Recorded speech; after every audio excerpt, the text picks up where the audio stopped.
So today I've been working on my emotional piece, which is Schindler's List.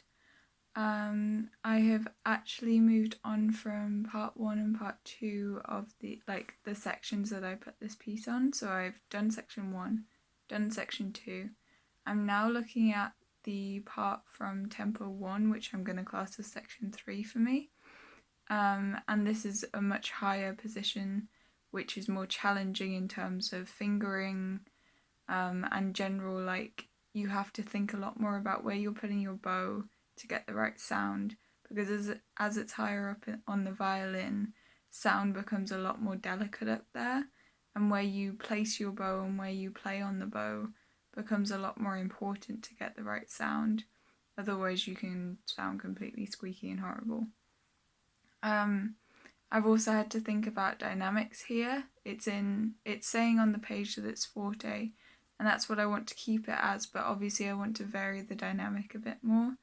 So I'll add this in a bit later on, but I've just clocked it and thought about it a bit today.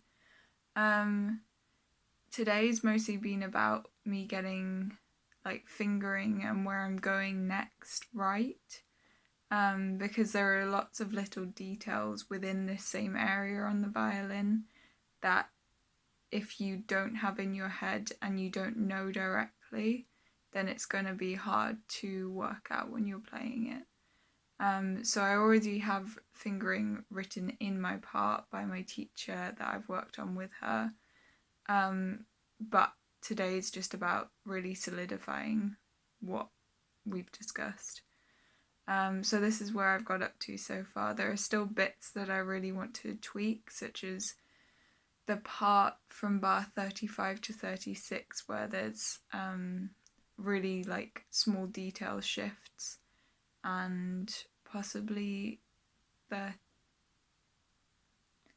37 to 38 as well, just have some little details that I really need to solidify in my own head. So I've been working on this part slowly to get these really small details just really precise and on point. I've been doing it slowly, and I've also been just repeating it quite a few times just to really get it in my head. The rule of 10 is really important here. Some people use the rule of 3, but I like to say 10. So you repeat it 10 times to get it really in your head. But I feel like I'm going to need a bit more work on this part before I can kind of move on to the next section. This is what I've got so far.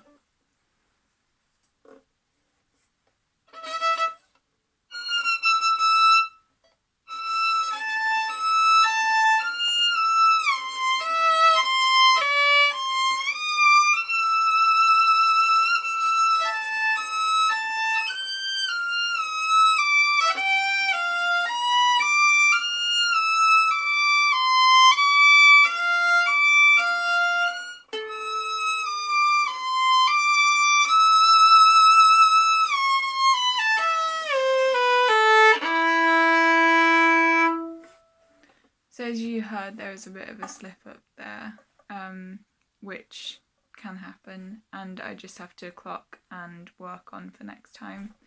And obviously it's the sound quality and everything isn't going to be as good as I want it to be yet, just because it's my first proper practice on it. So I'll keep working on the fingering, keep repeating it, keep working on it slowly, and then I'll really hone in on the dynamics and the sound quality after that.